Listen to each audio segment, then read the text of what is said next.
a shuddering choral bang punctuated by a series of brass hits, Rage of Bahamut Genesis wastes no time creating tension. In just 12 seconds, Yoshihiro Ike's striking composition pulls us into the action. There's an immediate sense of urgency, a stressful, jarring burst filling us with the terror of some yet off-screen force of destruction. It's not until almost 30 seconds in we get a glimpse of the imposing creature, but already the stakes are set, the anxiety is kicked in. Bahamut's first scene illustrates the powerful grip music holds over our emotional experience with the story, thanks to the wonderful orchestral sound of composer Yoshihiro Ike.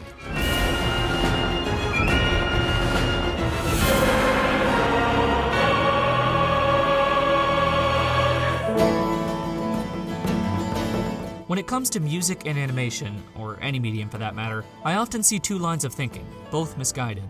The first contends we should judge soundtrack music on its own merits, to ignore how it blends with the other aspects of its story and simply look at the composition itself. They define a great track by whether they'd listen to it on its own.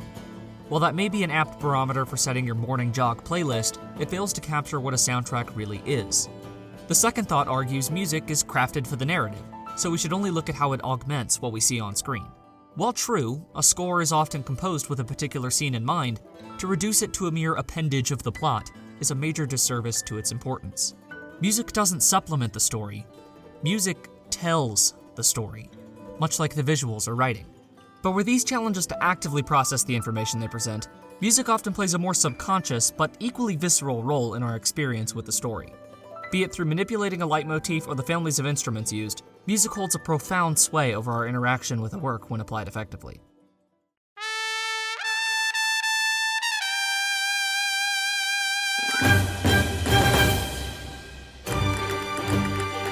After the thunderous opening scene, we shift to an Indiana Jones-style chase between the two leads, Favado and Kaiser.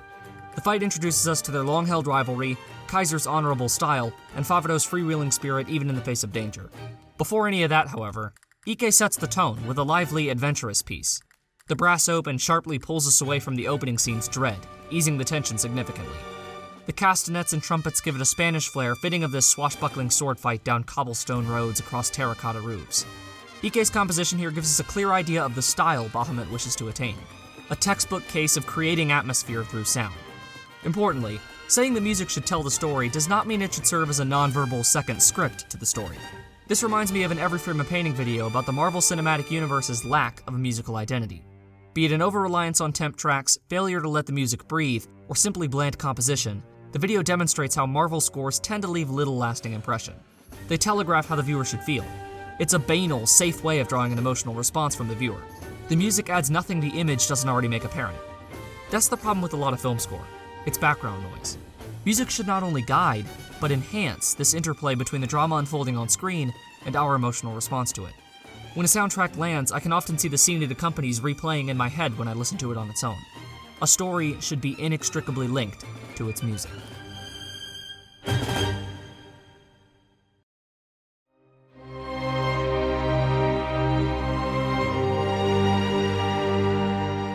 Bahamut's emotional climax in the 10th episode illustrates how you can use a score to elevate the emotion of a scene, rather than simply describe it.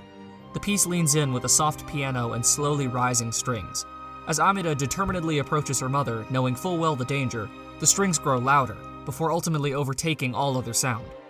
The scene smartly lets the music play on its own, with the sound effects and characters drowned out. The decision lets us take in the full effect of the music and drives the scene's emotion to its peak. As Amida's mother recollects herself, the tune plays out, and cuts back in softer than before.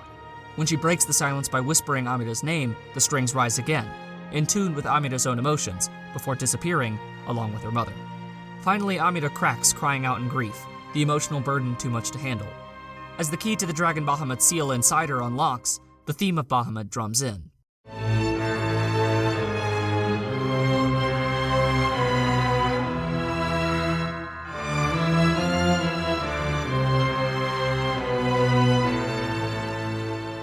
Ike informs and often heightens the narrative development by varying these leitmotifs. For instance, let's look at the theme of Bahamut. We first fully hear it in the track Shadow of Bahamut when Favado has a dream of hell in episode 1 and a choral version plays as the dragon is revealed. The theme reappears in episode 5 when Amida uses her demonic power and we catch a glimpse of Beelzebub over her. Azazel says he understands now as the theme plays in, hinting at Amida's connection with the dragon. Later in episode 6, when Favado chances upon a statue of the beast, a softer rendition comes in, this time with only strings. When Amida happens upon the same courtyard, the theme comes in again, only more forceful and overpowering, fitting of her much stronger reaction. Finally, in the aforementioned scene of episode 10, the theme reappears when Amida loses control of herself and opens the lock keeping Bahamut imprisoned. Here it plays louder and clearer than before, with full impact. Each of these variations holds different information regarding the moment and characters. The theme always indicates Bahamut in some way, of course, be it his physical presence or the looming danger. But Ike also uses it to foreshadow Amida's critical role in the events to come. Through no other cue but the music, we can glean Amida must have some connection to Bahamut. Delving further, let's look at how Ike blends this leitmotif with another, Amida's theme, heard here in the track Encounters.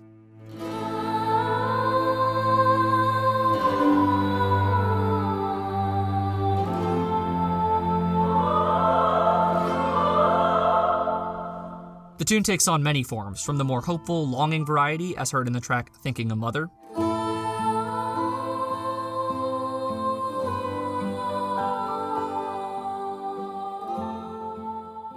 to brooding, uneasy pieces like Amida's Conflagration.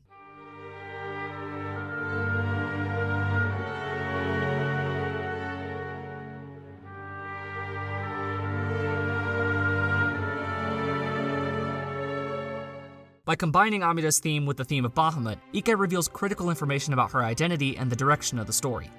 For instance, in the track Memories of the Cocoon, which plays when Amida recalls her past after seeing the statue of Bahamut, Ike attaches it to this fitting blend of leitmotifs. The twist crops up again when Favado learns of Amida's fate should Bahamut break free. Again, Ike accompanies the shocking reveal with this melding of themes. Finally, we hear it in the track Last Choice, which plays when Favado faces the painful decision to strike down Bahamut, and Amida with it. The track carries a feeling of unease through the start, before the theme of Bahamut cuts in and gives way to Amida's theme. The two continue to play over each other, fusing together much like Bahamut and Amida herself.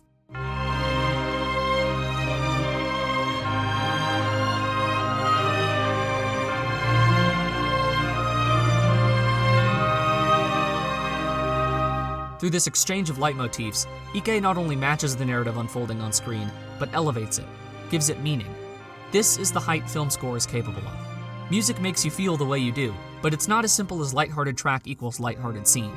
Great film score weaves the story together through its many tracks, much like the plot points guide the narrative. You've likely heard me ramble on about visual storytelling in animation as perhaps its most crucial component, but I'd be remiss to exclude this: musical storytelling. That's why Yoshihito Ike's soundtracks work. And it's not just Bahamut either. Between the atmospheric mood pieces of Ergo Proxy,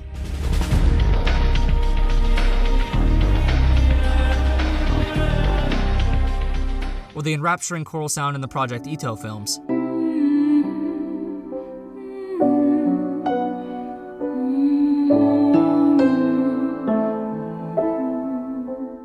Ike masters the power of film score. Each undoubtedly holds a distinct identity, like Tiger and Bunny's throwback to the fast jazz themes of old superhero classics.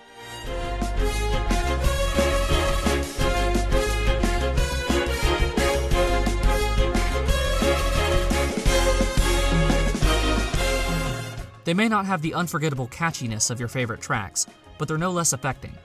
We shouldn't judge anime music on how likely you are to play it in the shower, or how it functions as a tourniquet for some bleeding out story. To do so ignores the incredible beauty film music is capable of. A founding member of Ike Band and one-time opening act for Kenny Rogers, Yoshihiro Ike understands exactly what a film score is.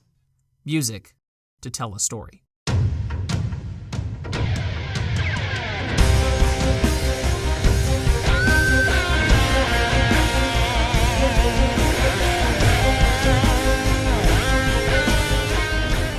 Huge thank you to Luigi Murdy for commissioning this video on Patreon. I feel like music doesn't get enough coverage in the anime community, so I was thrilled to take this on. As someone with zero training in music theory, you could barely even consider this video an introduction to the topic. However, I hope this will be a launching point for you to look into the exhaustive breadth of more intensive study on the subject from people with far more knowledge than I.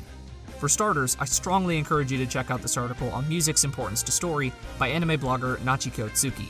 Covering Joe Hisaishi and John Powell specifically, it's way more extensive than my piece here and one of the best articles I've read in quite some time. I'll link it as well as Every Frame of Paintings video on the MCU's music in the description. Please subscribe if you enjoyed the video and follow me on Twitter at JackUTS if you feel so inclined. Thanks for watching, see you next time.